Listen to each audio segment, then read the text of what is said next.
여러분 반갑습니다. 저희 이제 민트에스 3회 현장에서 좀 마무리 못한 지문들이 있는데 살펴보도록 할게요. 좋은 지문들이 있으니까 꼭 보고 들어갑시다. 바로 갑니다. 자, 경기 침체기 기업 마케팅 전략 나오는데 요 지문은 사실 어렵게 내오기 힘들다. 제목이라든가 그런 거로 나올 확률이 높고요. 침체라는 단어 그리고 뒤에 나오는 삭감할 때 좀 밑에 주어진 단어기는 한데요. 뭐 있노? 삭감 어디 있죠? 야 이거 어딨어? 그렇죠. 리트렌치먼트 요런 좀 무거운 단어들만 기억하고 넘어가면 좋을 것 같거든요. 어법이라든가 그런 거 나올 확률은 없는데 좀 마지막 문장이 리스크 ING 조금만 조심하겠습니다. 보면 좀 힘든 시간과 이제 어떤 이제 변화나 이런 것들이 심각하게 이 기업들한테 영향을 준다 해서 첫 문장은 체크할 게 없다. 두 번째 문장입니다. 몇몇 사업체들 같은 경우는 이런 힘든 시기를 스트렝스만 체크하면 좋겠죠. 좀 이제 기회로 본다라는 겁니다. 이제 경기가 안 좋을 때 어떤 기업들을 기회로 볼 수 있겠지만 그렇게 되는데 걔들이 어떤 이점을 이제 경쟁자들 상대로 이제 만들게 되고요. 어떻게 투자함으로써 이런 어휘만 체크하면 돼요. 이 지문은 공격적으로 조금 이제 투자를 한다 해가지고 인베스트 인이 하나 표현이라고 제가 한 번씩 말씀드렸습니다. 이거는 이게 인베스트 동사가 뭐를 투자하는지는 생략하고요. 바로 인베스트 인 해가지고 이렇게 붙여 쓰는 경우가 많아요. 이렇게 해가지고 알아두는 게 좋습니다. 자주 쓰거든요. 그러니까 인베스트 뒤에 뭐를 투자하는가? 투자하는 건 사실은 크게 두 가지밖에 없죠. 돈이랑 시간이지. 그렇게 되기 때문에 보통 생략해가지고 나오는 경우가 많다. 자, 이렇게 돼서 그리고 또 이 발전시킨다라든가 반면에 어떤 기업들 같은 경우는 이제 앞서 말했던 것처럼 뭐 이 경기 침체라는 거, 경기가 안 좋은 걸 기회로 보고 공격적으로 투자하는 경우도 있겠지만 당연히 어떤 친구들도 있을까요? 좀 살이는 친구들도 있겠죠. 그렇게 되기 때문에 여기서부터 뭐 반면에 해가지고 whereas 반면에죠. 반면에 어떤 친구들은 비용을 낮추고 기다리겠죠. 뭐 하게끔 이 리세션 얘가 좀 좋은 단어죠. 바로 이게 경기 침체란 단어입니다. 그러니까 이제 리세션이란 단어가 이제 휴식 시간이란 뜻도 되고요. 학교에서 쓰면. 근데 이제 보통 이런 경제 지문에서 리세션이라고 하게 되면요. 경기 침체란 뜻이니까 좀 정확하게 알아두면 좋은 단어예요. 이거는 소재기 때문에 많이 나오거든. 자, 이렇게 되었을 때 이런 도전적 시간, 즉 경기가 안 좋을 때는 가장 잦은 반응은 무엇일까? 이 침체에 대한 바로 이제 retrenchment. 이거는 이제 리덕션이죠, 그냥. 리덕션을 쓰기 싫어서 축소, 정확하게는 감축 이런 느낌으로 쓰는 거거든. 근데 이제 밑에 주어진 단어입니다. 그러니까 줄였다는 뜻이야, 그냥. 살아남기 위해서. 그러니까 이제 지문이 힘이 빠져요. 별로 안 어려워. 다시 한 번 더 줄인다가 이렇게 가는 겁니다. 맞지? 이런 마케팅 비용을 줄이면서 홍보 비용이라든가 그러면 뭐 단기적으로는 조금 안 들어줄 수 있겠죠. 당장 이제 눈앞에 광고 비용 같은 거 줄이게 되면은 회사들 입장에서는 이제 비용 감축이 되더라는 겁니다. 마지막으로 그러나 장기적으로 봤을 때 리스크 ING 리스크 동사 같은 경우는 쓰는 방법이 두 가지가 있습니다. 타동사로서 뭐뭐를 즉 목적어를 위험하게 하다는 뜻도 있고요. 가장 무난한 뜻이겠죠. 우리가 쉽게 생각할 수 있는. 근데 이게 리스크 ING라고 쓰게 됩니다. 그렇게 되면은 어떠한 위험을 감수한다는 뜻이 됩니다. 어떤 ING한 위험을 감수하다 라는 뜻으로 쓰는데 두 번째 뜻으로 좀 더 많이 써요. 실제로 뭔가 위험하게 하다는 게 보다 어떤 위험을 감수한다 있죠. I'm gonna risk it 하면 내가 그거 감수함 이런 식으로 또 많이 쓰기 때문에 기억을 해주면 좋겠습니다. 됐죠? 장기적으로는 좋을 건 없다. 맞습니까? 그렇게 되기 때문에 이런 침체기에 적극적으로 나서는 친구들도 있고 또 뭐 좀 이제 단기적으로 사리는 친구들도 있을 건데요. 회사들이. 근데 좀 장기적으로 봤을 때는 이렇게 단기적으로 사리게 되면 광고를 줄인다라든가 그러면 장기적으로 좋을 건 없지롱 하고 마무리가 되는 겁니다. 직관적 지문이죠. 넘어가도록 하겠습니다. 3-19번입니다. 제가 이제 강의 찍는 시점이 이제 좀 이제 모의고사를 다 제가 출제하고 난 시점이라서 요 지문 같은 경우는 저 요번 시험 범위에서 그 킥보드 지문 있죠. 킥보드 지문과의 어떤 이 연계를 조금 생각을 해봐야 될 그런 지문이고요. 그리고 나서 가장 중요한 건 이 두 문장입니다. 요 두 문장이 이제 지문에서 핵심이 되기 때문에 반드시 이제 이 두 문장은 정확하게 캐치를 하고 가야 되겠습니다. 그죠? 자율주행 아시죠? 그러니까 자율주행 뭔지 아시죠? 말 그대로 운전자가 이제 운전할 필요가 없이 이제 차량이 알아서 슉슉슉 가게 되는 겁니다. 우리나라에도 이제 들어오려고 좀 준비를 하고 있어요. 테모 회사에서 하고 있는 거 있거든. 자, 그런데 이 셀프 드라이빙 베이커 자율주행 차량의 뭐에 대한 도덕적 책임, 판단에 따른 도덕적 책임 여기에 대한 게 저희 질문 소재로 이제 많이 나오게 됩니다. 하나씩 보면서 이야기해 보도록 할게요. 자, 그러니까 자율주행 차량이 그러니까 문제는 뭐예요? 다 좋아. 사고가 나면 항상 이제 뭐에 대한 바로 이 responsibility 우리가 늘 말하는 responsibility 책임 소재에 대한 겁니다. responsibility 판 어디 갔냐? 마음이 급하군요. responsibility에 대한 겁니다. 바로 이 책임의 귀인에 대한 겁니다. attribution까지 붙여볼까요? attribution. 그러니까 이게 책임이고, 그리고 이거 돌리나죠. 귀인, 귀책. 결국 이거거든요. 자율주행 차량은 사람이 운전을 안 했습니다. 사람이 직접 운전하게 되면 사고 나면 누구 책임이요? 사람 책임이죠. 그런데 자율주행 차량 같은 경우는 입력된 프로그램대로 가는 거잖아. 이런 상황에서는 요렇게 해라 요렇게 해라 라는 걸로 가기 때문에 도대체 누구 문제라는 거예요. 자, 그래서 사고가 났다. 자, 그러면 우리가 다음 현상을 따르게 될 겁니다. 어떤 상황에서? 사고 전이라는 게 진짜 무서운 거죠. 사고가 나기 직전입니다. immediately니까 직전이죠. 직전. 바로 그 사고가 나는 순간을 말하는 겁니다. 지금 뭔가 사람을 칠 것 같아. 그런 상황에서 더 이상 더 많은 결정이 이루어진다 안 이루어진다? 이루어지지 않는다라는 겁니다. 이게 밑줄 나올지도 모릅니다. 이게 무슨 말인지 이해를 했는지 물어보는 거지. 밑줄? 예. 물음표. 이게 무슨 말이냐면은 봐봐. 조금만 생각을 해보면 이러한 자율주행의 차량이라는 행위라는 건 언제 이루어지죠? 바로 이 결정이 만들어졌을 때입니다. 뭐에 대해서? 프로그래밍, 즉 사고가 나기 아득하기 전에 이미 프로그램이 돼 있죠. 뭐? 이런 상황에서는, 즉 사고가 날 것 같은 이런 상황에서는 요렇게 해라라고 바로 이 프로그래밍, 자율주행 차량의 행동에 대한 프로그래밍에 대한 결정은 요때 결정이 나게 되는 거거든요. 이미 결정이 나 있는 거예요. 그러니까 그렇기 때문에 더 이상 결정을 내릴 수가 있다 없다? 없다. 언제? 바로 사고가 나려 하는 순간에. 아니 내가 운전대를 어떻게 할 수 없잖아요. 내가 사람을 칠 것 같아. 그때 내가 아이고 틀어야 되겠다. 됩니까? 안 돼요. 왜? 이미 프로그래밍이 다 돼 있거든. 그때 어떻게 하라라고 프로그래밍이 돼 있기 때문에 더 이상 사람이 판단을 내린다 해가지고 할 수 있는 건 없습니다. 그죠? 자, 그러니까 자율주행 차량의 행위에 대한 결정은 이미 언제 난다? 얘를 프로그래밍 할 때 사람이 이렇게 빠르게 지나가면 이렇게 해라 이렇게. 맞습니까? 그러니까 판단이 된다 안 된다? 안 됩니다. 사람 손을 떠났잖아요. 이미 정해진 대로 가는 거예요. 그 말입니다. 자, 이렇게 돼서 이러한 좀 긴 프로세싱이 뭐를 수반하게 되는 바 인볼빙 이 적절한 어떤 법적 규제라든가 그리고 또 어떤 거기에 대한 이행이죠. implementation 뜻만 알면 돼. 제조업자들에 대한 이런 것들이 어디로 거슬러 가냐면 이 개별 프로그래머들한테 달려있는 거죠. 그러니까 이 코딩을 하게 되는 프로그램을 짜게 되는 누구한테? 개별 프로그래머들한테 이 이행과 그리고 법적 규제 뭐 이런 것들이 넘어가게 되는 겁니다. 운전자가 아니잖아요.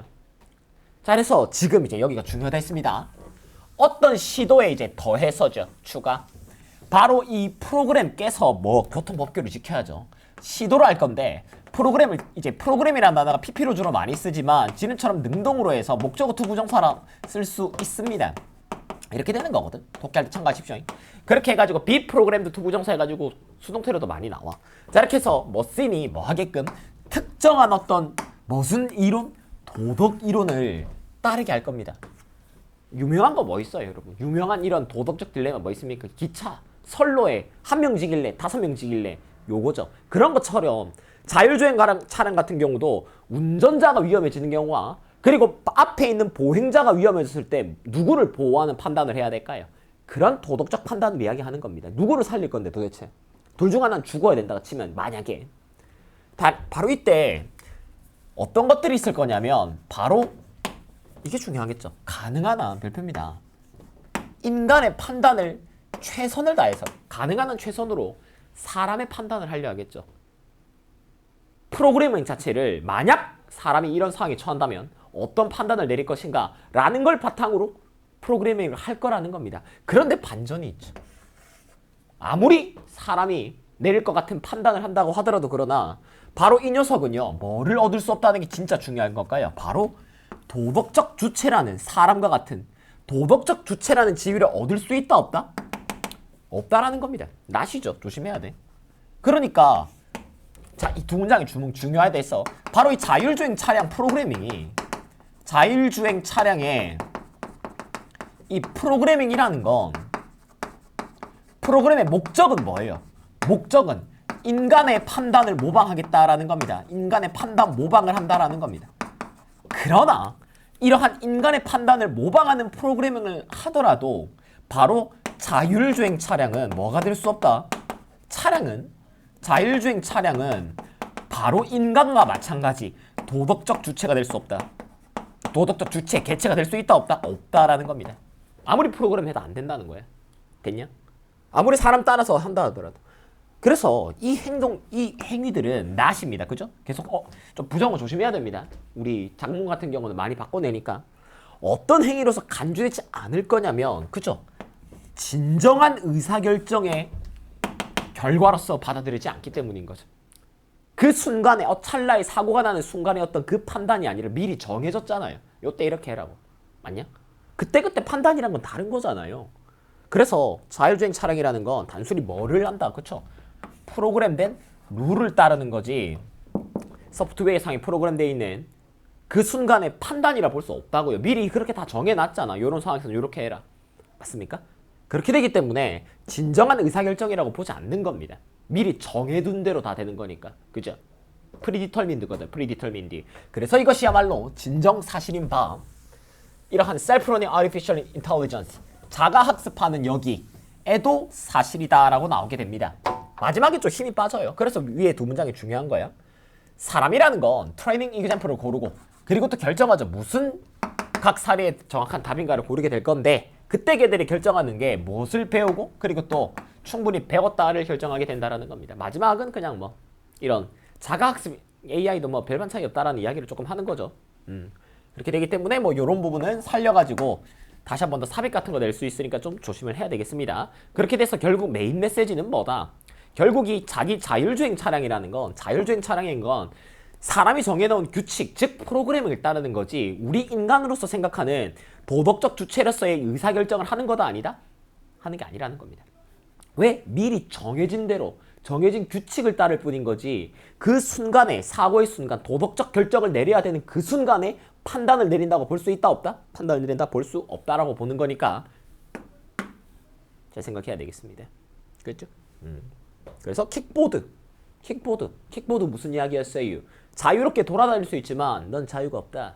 그거랑 좀 이제 소재가 겹치기 때문에 자율주행까지는 아니지만 그죠? 넘어가도록 하겠습니다.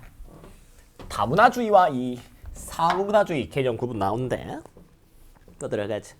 그러니까 다문화주의가 보통 우리가 생각하는 거죠. 멀티. 요것은 어떤 아이디올로지, 생각 사상인데 옹호하는 거죠. 애드보컷 동사는 뭐 자주 나오니까 명사 동사 해가지고 뭐 옹호하는 사람, 옹호자도 되고 동사로 옹호해요. 두 가지가 다 된다. 사회라는 것이 여기는 유의할 게 이거죠. consist of, or, at least, allow and include에서 요 그룹스가 다 여기에 지금 들어가 있는 거죠. 요거를 구성하고 최소한 허락 포용하는 뭐를 개별적, 독특한 이 다른 문화 종교적 그룹들이라는 겁니다. 다만 당연히 뭐를 갖고 공정함을 가지고 맞습니까?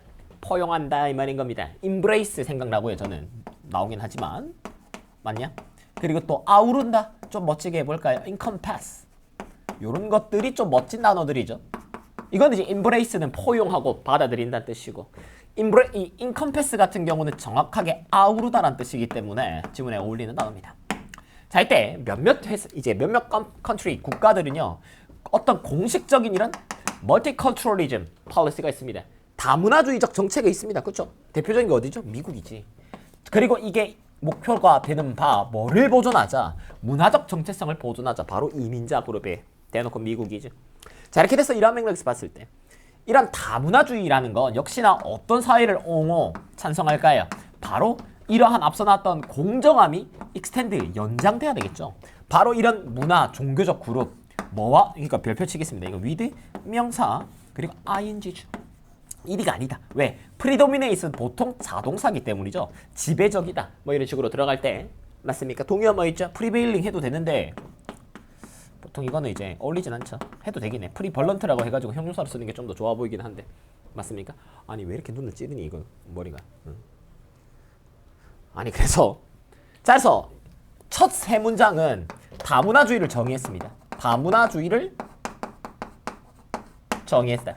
맞죠? 뭐 우리가 아는 겁니다. 공정하게 다른 문화권 열등하다 우월하다 차별하지 말자 이 말입니다. 그러나 요 용어는 더욱더 정의되게 묘사하게 되는 바 어떤 사회?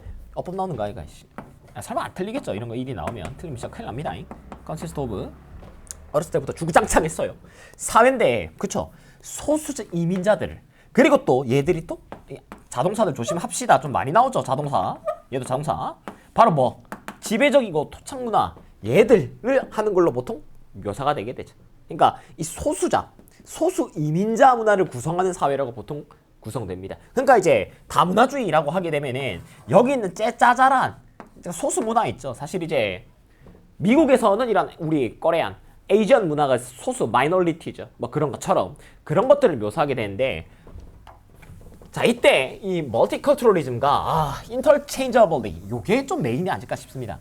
이게 인터라는 건 이건 별표죠. 이거 동의어도 바로 알려드릴게요. mutually 바로 들이받겠습니다. 그리고 이거 나오지 않을까? alternately 번갈아서. 그러니까 이게 interchangeably 같은 경우는 상호적으로, 그러니까 호환해서 이렇게 되죠. 뭐야 이게?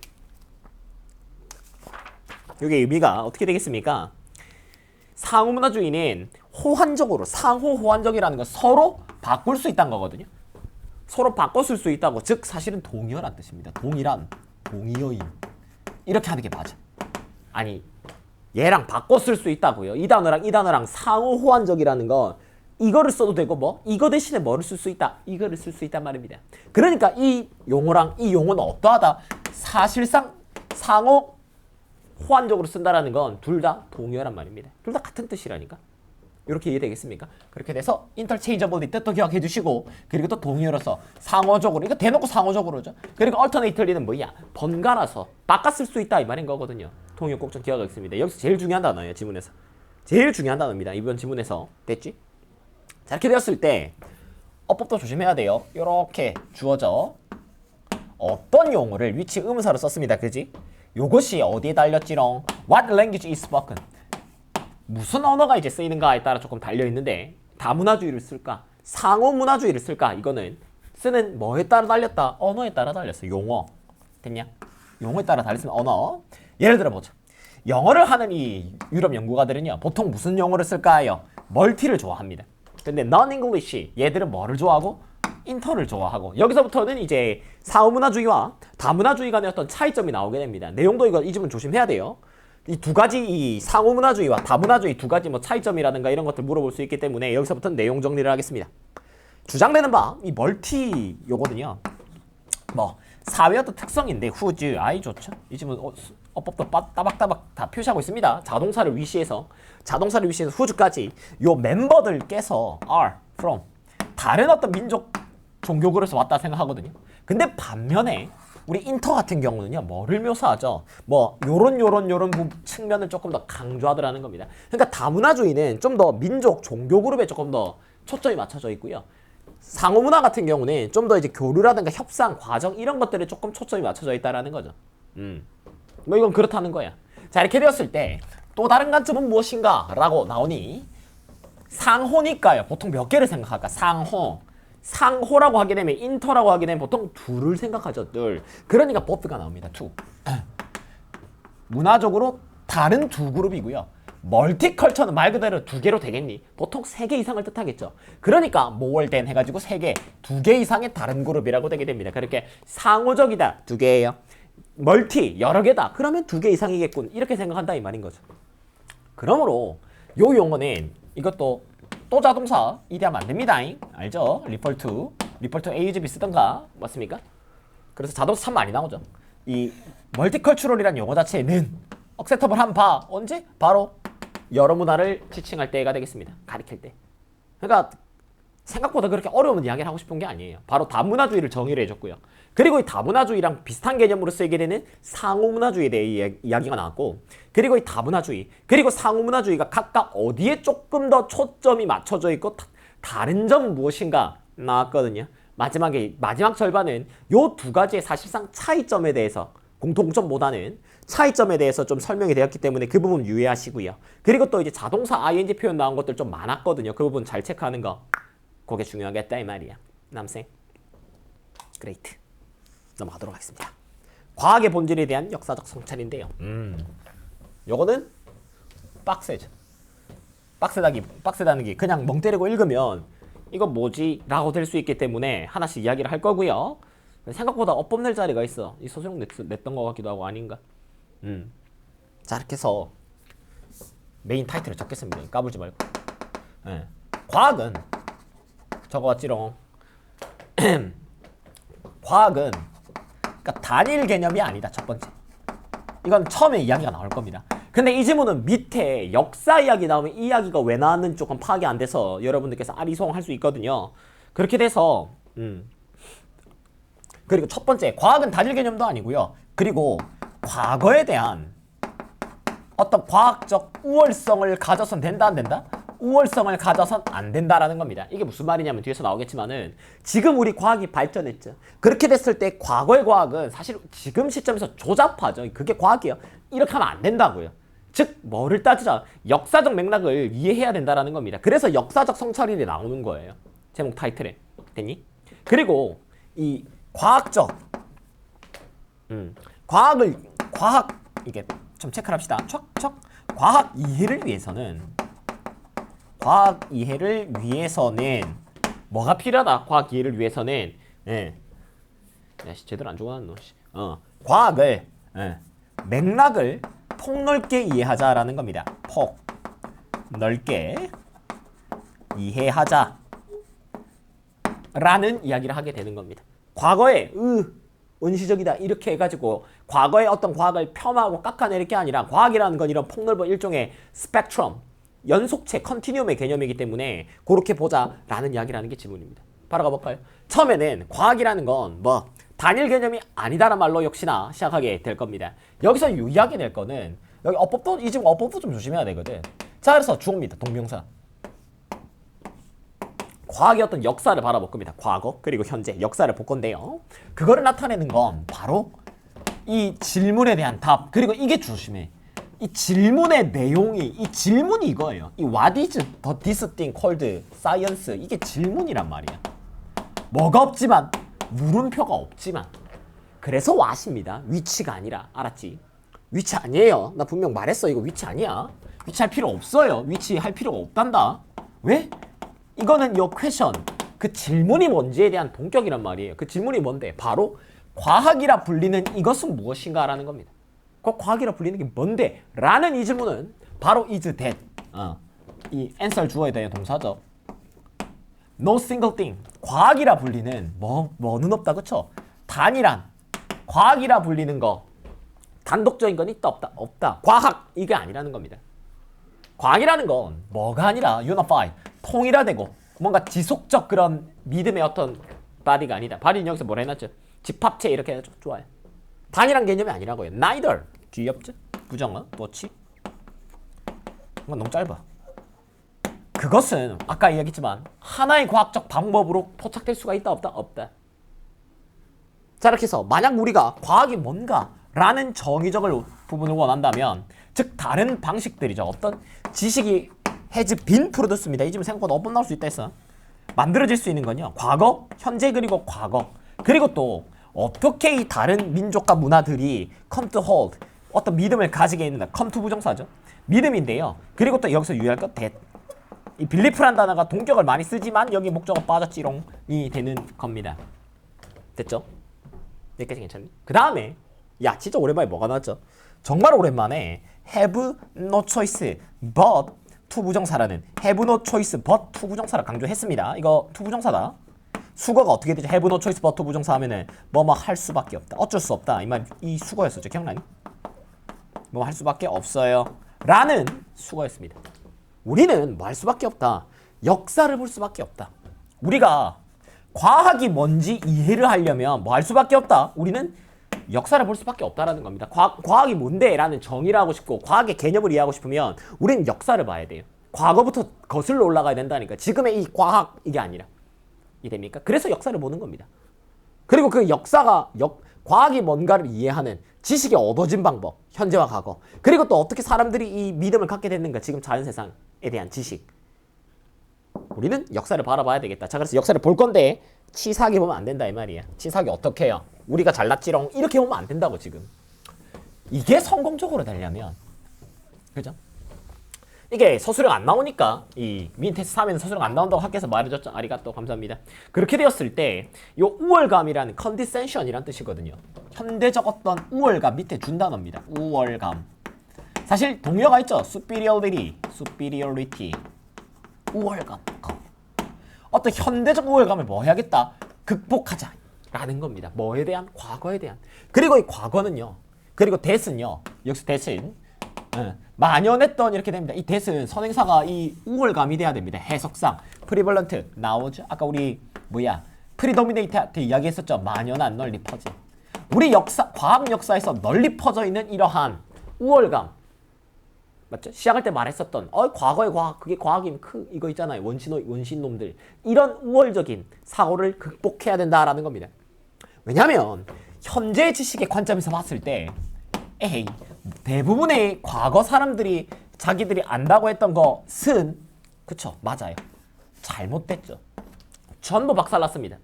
옛날 과학자들이 했던 것들 전부 다 이론들이 다 틀렸다고 반증됐죠. 맞습니까? 이게 틀렸는데요. 이게 맞는데요. 이렇게. 그러면 옛날 걸 무시하는 거야? 그게 아니라는 겁니다. 그렇게 돼서 여기서도 most of what입니다. 지금 이제 주어거든요. 이게 콤마하고 위치 아니야. 나 위치 아니라 했어. 왠지 나올 것 같아. 그때 삘이 온다. 씨. 그죠? 단수고. 옛날 거 다 잘못됐죠. 즉 우리가 뭐 했다. 과거의 사실들을 전부 다 우리가 했잖아. disprove. 박살냈다라는 겁니다. 반증했다. falsify. 뭐 이런 것들이 될 수 있겠죠. 이런 것들이 입증, 반증하다. 틀렸다는 걸 밝혀내다는 뜻의 동사들입니다. 맞습니까? 수업에서 했지롱. 맞니?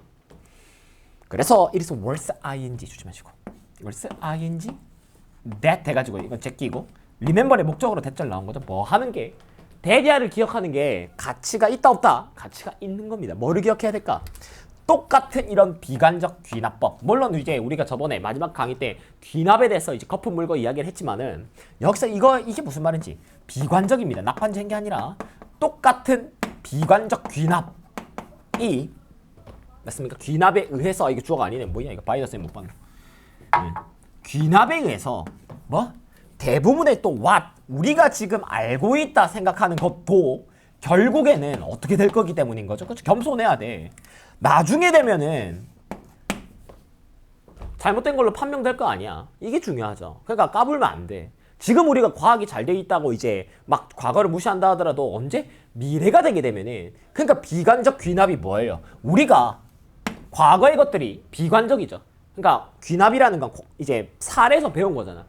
역사가 지날수록 시간이 지날수록 과거의 지식은 구닥다리가 되죠. 현재 기준으로. 우리는 이걸 경험적으로 귀납적으로 봤죠. 맞습니까? 봤잖아요. 역사의 흐름을 통해 가지고 아이고 이게 시대가 좀 지나니까 구닥다리 되고 이게 시대가 지나니까 구닥다리가 되고 그러니까 똑같은 비관적 귀납을 하자면 이렇게 되는 거예요. 지금 시점에서 자 천천히 지금 시점에서 과거의 과학이 조잡했다는 건 우리가 경험 즉 귀납 사례적으로 판명이 됐죠. 그러면 똑같은 귀납을 적용했을 때 근데 비관적으로 이게 무슨 말일까? 미래에서 미래 사람들이 우리의 과학을 봤을 땐 역시나 마찬가지로 우리가 과거를 무시하듯이 미래 사람들 입장에서도 우리의 지식이 조잡하고 별로로 보이겠다 이 말입니다. 그래서 비관적 귀납이 되는 겁니다. 됐습니까? 그렇게 봤을 때 우리가 지금 알고 있다고 까부는 건 터나 투 부정사였었죠. 맞냐? 보어.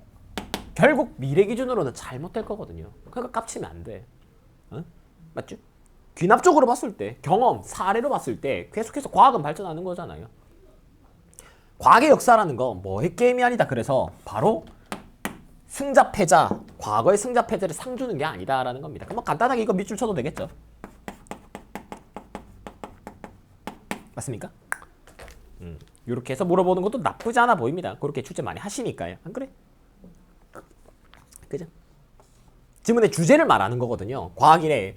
승자 패자한테 이제 상을 주는 게 아니다라는 건 지문의 주제죠.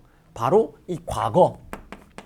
이 과학이라는 부분에 과학 역사라는 부분에서 뭐를 가지지 말자. 요 현대적 우월감을 가지면 되겠다 안 되겠다 안 된다는 거죠. 현대적 우월감. 우월감이 뭐예요? 졌다 이겼다.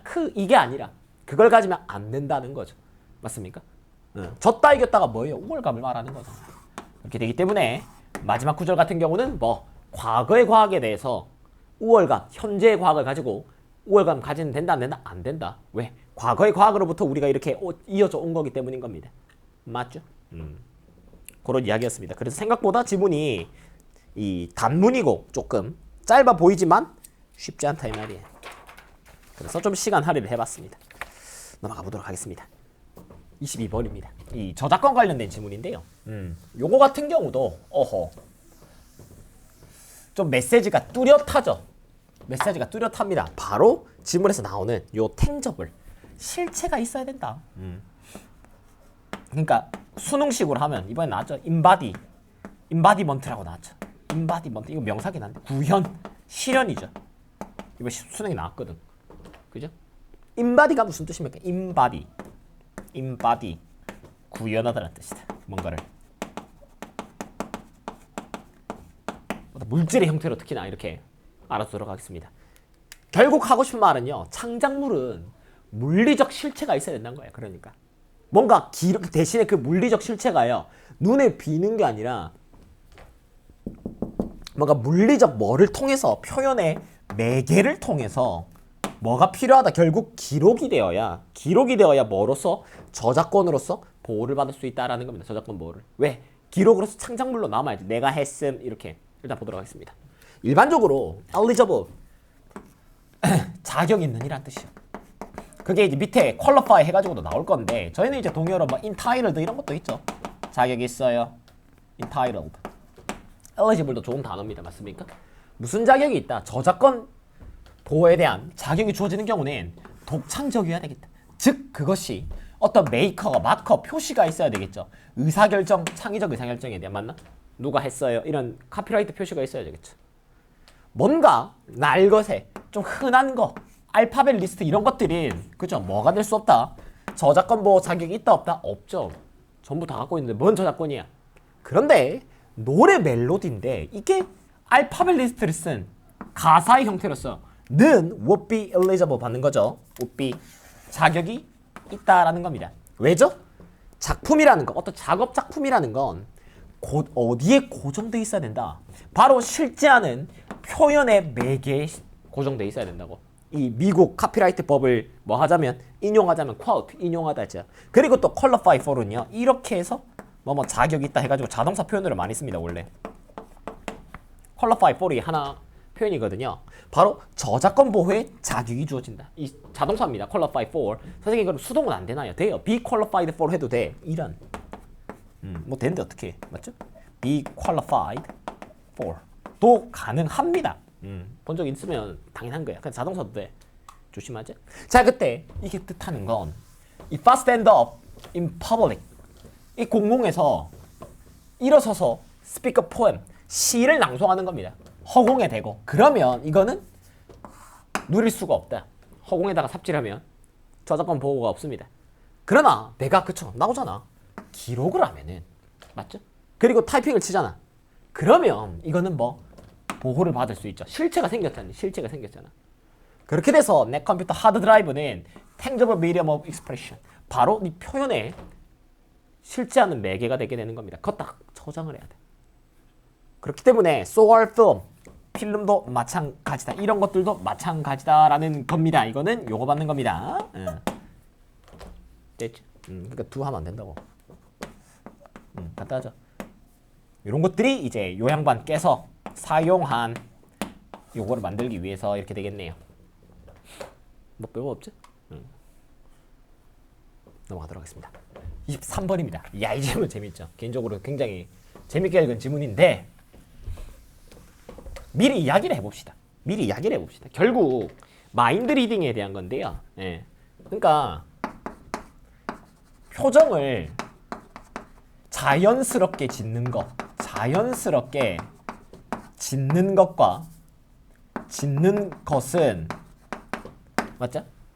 이렇게 하나도 안 자연스럽죠. 하하하 이렇게 맞습니까? 그러니까 되게 웃는 게 아니면 표정이 되게 자연스럽게 드러나는 친구들 있잖아요. 그러니까 포커페이스가 아니라 어떤 감정에 따라 가지고 표정을 잘 짓는 친구들이 있습니다. 맞죠? 감정 표현이 좀 풍부하고 안 그래? 저는 아니거든요. 일단 아무튼 그런 친구들이 있죠. 주변에 있을 겁니다. 그게 당사자일 수도 있어. 맞니? 그런 친구들은 뭐가 성립하지 않는다? 바로 표정을 읽는 것, 즉 파악하는 게 보장되지 않아요. 이게 무슨 말이냐? 내가 표정을 잘 짓는다고 해서 헤헤 하고 남의 표정을 잘 읽는다 안 읽는다? 아닐 수도 있다고. 보통 그죠? 아 이거 애가 표정이 밝고 표정이 되게 자연스러우니까 남들이 짓는 표정을 잘 파악한 남들의 얼굴 표정이라든가 감정을 잘 읽겠지 라고 생각하면 된다 안 된다? 안 된다라는 겁니다. 됐습니까? 그러면 바로 어떤 지문에서 하고 싶은 말은 이러한 표정 짓기와 파악에는 뭐가 필요하다. 그죠? 뻔하죠. 의도적 노력이 필요하다는 겁니다. 지문에서 하고 싶은 말 이거죠. 그러니까 이렇게 웃어야지 이렇게 여러분 안녕하세요 하하하 이렇게 한 사람들이 남의 표정도 잘 읽는다고요. 지어보잖아. 이 표정을 어떻게 짓는 거야 웃을 때 승질나면 이렇게 해본 사람들이 이런 감정일 때 이런 표정이 나오는구나라는 걸 노력을 해봤기 때문에 상대방의 표정을 보더라도 입만 무슨 생각하는지 잘 파악하고 읽더라는 겁니다. 좀 뭔가 FBI 같은. 아무튼 그런 이야기입니다. 보도록 하겠습니다. 그러니까 생각하기로 한 가지 이유. 무슨 이유죠? 이제 관계부사 대신 오랜만에 나오네. 타인의 감정을 레코그나이즈 알아먹는, 즉 읽는다라는 겁니다. 뭐로부터? 그쵸? 얼굴 표정으로부터 해서 주어 동사 조금 먼데 쉽죠? is because 당근 같다. 걔들이 보통 이거죠. 감정을 뚜렷하게 보여주면 남의 감정을 잘 읽겠지라는 착각을 하는 겁니다. 자기 감정이 잘 드러나는 애들이 남의 감정 잘 읽을 거다 이렇게 생각한다. 그러나 놀랍게도 좀 믹스드 돼 있어, 혼재돼 있습니다. 그럴 수도, 이게 혼재돼 있다는 게 무슨 말일까? 그럴 수도 있고 아닐 수도 있단 말인 거거든. 섞여 있으면 무슨 말이냐면 증거가 있대. 증거가 나타내는 바 읽고 표현하는 거, 감정을 맞죠? 내가 내고 표현하는 건 관련은 있어요. 관련은 있으나 바로 뭐 할 때 중요하겠습니다. 바로 trying to communicate. 그들의 감정을 타인에게 전하려는 이게 밑에서 나온 노력이에요. effort. trying. 맞습니까? 내 감정을 상대방한테 전달할 때, 즉 내가 표정을 지을 때, 야, 씨, 나 기분 좋다 하고 이렇게 노력을 할 때 그래야 돼요. 자, 이렇게 해서 이러한 표정이 어떻게 스판테니어스입니다. 자발적으로, 즉 자연스럽게죠. 이게 아까 나왔던 자발적으로 자연스럽게.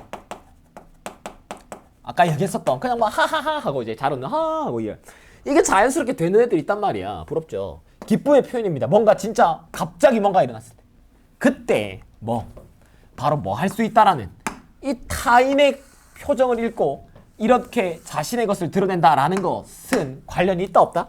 없다고요. A and B 보입니까? A and B 보이냐? 맞습니까?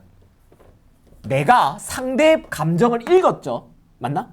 그리고 이거를 자기 스스로 이걸 또 보여주는 건 다른 일이에요. 그러니까 내가 표정 짓는 거랑 이거랑 자연스럽게 상대방의 정말 뭔 생각이야 하고 표정을 읽는 거 기분이 안 좋나? 이거는 관련이 없다니까요. 관련이 없다잖아. 날 릴레이트 되면 조심해야 돼. 이 자리 관련이 없어요. 다르게 말해보자면 감정을 쉽고 편하게 이 공개적으로 표현하는 친구들, 그죠? 이런 친구들은 꼭 not necessarily 정확하다 안 정확하다 정확하지 않을 수 있다. 뭐 하는 거예요, 그쵸? 남의 생각 읽는 건 잘 못해요. 남의 표정 읽는 건 못해. 지만 밝지. 그렇다는 거죠. 할 수도 있겠지만 여후 이런 애들이 남의 너 왜 그래 이게 된다고. 됐죠? 자, 이렇게 해서 이 정확성이라는 건 나오죠. 이제 별표입니다. 의도적 집중. 의도적? 딜리버리 지겹죠. 의도적 집중이 필요해요. 바로 감정을 드러내면서 이 타인의 노력을 해야 돼. 상대방 뭔 생각하는지. 사람이 눈치는 노력이면 타고나는 것도 있죠. 이게 사실 눈치예요. 눈치. 우리 꼬레안으로 하면 봤죠? 정말 기분 안 좋은 것 같은데 이거는 경험과 어떤 사람의 노력에 대한 거예요. 관심을 줘야 돼. 쟤 기분이 왜 저랬지? 하고 그러면 또 다음에 얘 기분 안 좋아 보이는데 이게 잘 파악된다 그 말입니다. 결국에. 맞습니까? 이게 타고나는 것도 있죠. 이렇게 눈치라는 것도 타고나는 게 있거든요. 사회성이죠. 우리가 말하는 이게. 맞습니까? 물론 너무 남들 눈치 봐도 좋을 건 하나도 없긴 해. 근데 최소한의 어떤 사회적 눈치는 있어야 된다 이건 말인 거죠. 물론 여기서 그 말 하는 건 아닙니다. 여기서는 이런 사회적 눈치, 상대의 감정을 파악하는 것도 후천적 노력이 필요하다는 거예요. 아마도 걔들이 더 큰 통찰을 얻지 않을까. 어떤 다른 표현에 대한 어떤 본성에 대해서 그렇게 한다는 게 무슨 말이에요? 노력한다고. 약간 나왔다. 바이등스 앞에 나왔다. 뭐라고 표현했었어 아까? 그죠? 포커스 온. 포커스 온. 트라이. 그리고 또 이것이 도와주게 되는 바 파에 대한 기저가 되는 감정, 기저가 되는 근간이 되는 근본 감정을 좀 더 잘 깨야죠. 공감에 대한 거죠.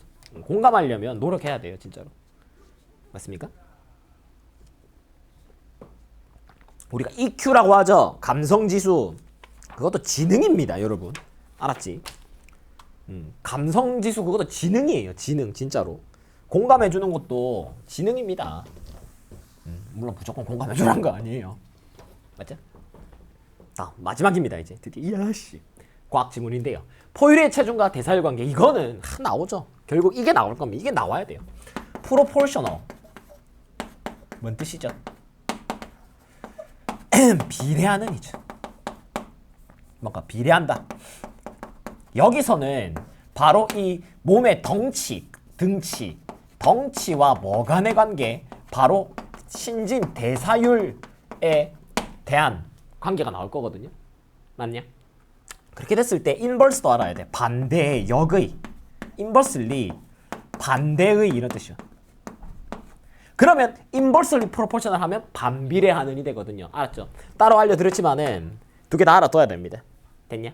자, 지문에서 말하는 건 어떤 거죠? 이런 말을 하는 겁니다.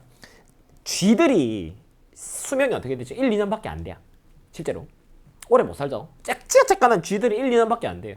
근데 코끼리 이런 애들이 6, 70년 삽니다. 즉 덩치 큰 애들이 오래 살죠. 덩치 큰 애들이 오래 사는 이유에 대한 겁니다. 왜 덩치 큰 애들은 오래 살까에 대한 의문을 해결해 주는 건데요. 되게 과학적으로 설명이 잘 돼 있어요. 가보자. 여러분들께서 포유류를 보면은 덤격급이 나온대요. 더 등치가 클수록 더 롱걸 오래 삽니다. 등치가 크면 오래 살아. 그래서 Max Evolutionary Sense 진화적으로 이게 타당하거든. 왜냐면 작은 동물들은요 포식자한테 더 취약하죠. 맞죠? 잡아먹히잖아. 그래서 걔들이 노포인트 의미가 있다 없다? 오래 사는 긴 라이프 스팬을 가지는 게 의미가 없죠. 오래 살아봤자 오래 살지를 못해요. 어차피. 왜? 금방 잡아먹히거든요. 왜? 만약에 걔가 머지않아 잡아먹힐 거거든. 그러니까 노쇠에서 죽기 전에, 늙어 죽기 전에 잡아먹혀 죽는 거거든요. 오래 살게끔 몸이 진화하겠습니까? 아닙니다. 짧고 굵게. 그러나 더 근본적 이유가 있지롱. 아하. 더 근본적 이유가 있습니다. 이 등치랑 라이프 스팬 간에 더 리전 좀 많이 나오죠. 이거 주어 동사 조금 먼 거 이즈에서. 사이즈는 이제 나오죠. metabolic rate, 신진대사율, 대사율이라고 이제 할 겁니다. 몸에서 일하는 신진대사율이랑 관련이 있거든. 즉 대략적으로 이게 어떤 속초죠? at which입니다. at the rate거든. 요 바로 동물이 몸에 있는 연료, 우리가 뭐라 하죠? 칼로리라 하죠. 칼로리. 몸에 있는 연료를 태우는 속도에 대한 겁니다. 음식의 형태에서 뭐를 제공하려고, 그쵸? 그것이 필요로 하는, 여기도 조심할 게 이렇게 돼 있죠? 어법 조금 조심해라. 조동사하고 끊고 이거 부사거든요. 기능하기 위해서 필요한 에너지 태우는 칼로리죠. 칼로리. 에너지 대사율이요. 음식을 먹었죠. 그러면 이거를 음식을 소화시켜서 태워서 에너지로 만들어줘야 될 거 아니에요. 이 속도에 대한 겁니다. 근데 쬐깐한 애들이 이 속도가 엄청 빨라요. 일단 지문의 요즘 그겁니다.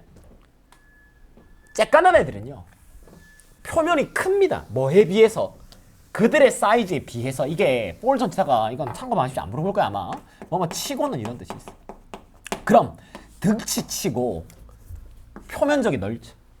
그러니까 등치는 작은데 겉으로 드러나 있는 표면적은 크다고요. 이게 그래서 열을 쉽게 잃죠. 열을 빨리 잃어요. 표면적이 넓으니까. 이건 상식이죠, 맞나? 물리 상식이죠. 표면적이 넓으면 열이 금방 빠지지. 열이 발산되잖아. 그래서 이걸 메꾸려면 어떻게 해야 될까요? 어차피 열을 내야지. 그러니까 표면적이 넓어서 열이 쉽게 빠지면 체온 유지가 안 될 거 아니에요. 그러면 이걸 메꾸려면 열이 더 나야 돼. 그 말은 이 더 신진대사가 높아야 열이 바짝바짝 나겠죠. 에너지를 태워야 될 거 아니에요. 장작을 태워야 될 거 아니에요. 맞습니까? 그러니까 먹었을 때 바로바로 태워줘야 된다고요. 빠르게. 그래야 체온이 유지가 되거든요, 얘들이. 뭐 무게도 마찬가지고. 그 말은 즉슨 전체 나오죠. 칼로리는요, 이 태워지는 시간당 태워지는 칼로리가 증가할 거라는 겁니다. 뭐보다? 더 느리게. 바로 이 동물, 이제 등치 큰 동물보다. 여기까지 괜찮겠습니까? 그래서 슬로울리 조심하시고요. 천천히 증가할 거라는 겁니다. 태워지는 칼로리 숫자가. 그 말은 이 동물이요, 여기가 중요하겠지? 10배 큰 애들은요. large. 10배 큰 애들은 몇 배밖에 안 되죠? 이게 숫자가 안 맞죠? 4, 5배밖에 안 돼요. 그러니까 봐. 10배잖아요. 등치가 10배 크면 칼로리 태우는 속도도 10배가 돼야 될 거 아니야. 칼로리 태우는 양도 시간당 칼로리 태우는 양도 늘어야지. 근데 안 늘어요, 안 늘어요? 안 늘죠. 맞습니까? 다시. 등치는 10배 커졌는데 칼로리를 태우는 양은 태우는 시간당 칼로리 태우는 건 요거밖에 안 돼. 그래서 슬로우리가 이렇게 가는 거예요. 얘가 괜찮겠습니까? 그래서 슬로우리예요, 이게. 빨리 태워야 되는 거 아닙니까? 하겠지만 동물의 덩치가 커지면 거기에 따라서 소위 아까 말했던 비례해서 이 칼로리 태우는 속도가 늘어나지 않는다고요, 이게. 됐습니까? 등치가 커지면 오히려 거기에 걸맞게 칼로리 태우는 속도가 늘지 않더라라는 겁니다. 그래서 등치 큰 애들이 오래 사는 거예요. 그래서 이 무게에 대해서 쬐까만 애들, 더 작은 동물들은요, 칼로리를 그쳐 많이 태우죠, 이제. 뭐보다? 등치 큰 애들보다. 칼로리 태우는 게 많습니다, 얘들이. 아까 이야기했지만. 그래서 이 관계, 얼마나 빠르게 칼로리 태우는가, 그리고 이 질량이, 요거에 대한, 요 관계에 대한 게, 이 질량에 대한 게 여기까지거든. 이제 A and B가 이렇게 된다. 얼마나 빨리 태워요. 그리고 그 무게, 질량에 대한 게 is named, 이름이 지어진 바 이렇게 됩니다. 주어, 동사제. 뭐라고 이어졌죠? 이 양반, 이 규칙이 있는데 이 양반께서 뭐 이렇게 하고 이렇게 가죠. 구조는 뭐 표시해둔 대로 기억하시고, 그죠? 구조는 보여드린 대로 기억하고, 동물의 신진대사 속도는 스케일, 규모가 요 정도 되더라라는 겁니다. 4분의 3 뭐 이렇게 된다는데, 여기서부터 별로 안 중요해요. 어법만 조심하면 돼. 근데 이게 정확한, 요거는 논쟁의 여지가 있다. 이게 이 4분의 3이 맞냐? 이거란 거죠. 몇몇은 포유들 입장에서는 3분의 2다. 3분의 2가 데이터의 아다리가 더 맞다. 이게 뭐가 중요해? 됐죠? 그래서 마무리가 되게 되면, 그러니까 중요한 건 뭐 첫 번째 쬐깐한 동물들이 오래 못 살더라. 왜? 신진대사가 빠릅니다. 신진대사가 빠르니까요. 에너지를 빨리 태우니까. 에너지 빨리 태우는 게 좋은 건가요? 이게 노화가 빨라요. 이게 제가 궁금해서 찾아봤는데, 신진대사가 빠르면, 몸에서 에너지 쓰는 게 빠르면 세포라든가 이런 것들이, 그러니까 노화에 안 좋대. 이게 너무 막 에너지를 많이 태우고 신진대사가 늘 높으면 이게 세포가 빨리 가버리기 때문에 이게 이제 노화에 안 좋답니다. 안티에이징의 별료래요. 빨리 늙는데요. 그죠? 그러니까 운동선수들 보면 빨리 늙잖아요. 너무 막 에너지를 많이 쓰니까. 안 그래요? 다른 것도 있겠지만은. 그렇게 해서 지문의 요지는 첫 번째, 등치 작은 애들이 빨리 가더라. 왜? 신진대사율이 빨라서. 그리고 덩치에 비례해서 이 대사 속도가 늘더라, 안 늘더라? 안 늘더라. 됐습니까? 거기에 대한 게 메인이 되지 않을까. 그리고 아까 말씀드렸던 슬로울리 자리가 조금 헷갈릴 수 있는데, 누구랑 엮자? 바로 나왔던, 뭐야 이거? 여기 요거 안 맞는 거, 반비례하는 거 맞지 않죠? 그 부분 생각을 해주면 되겠습니다. 됐죠? 좋아요. 그렇게 해서 저희가 못 봤던 것들 저희가 마무리했고요. 그렇게 해서 미니 3인 학교에서 수업 안 해주는 지문이니까, 그죠?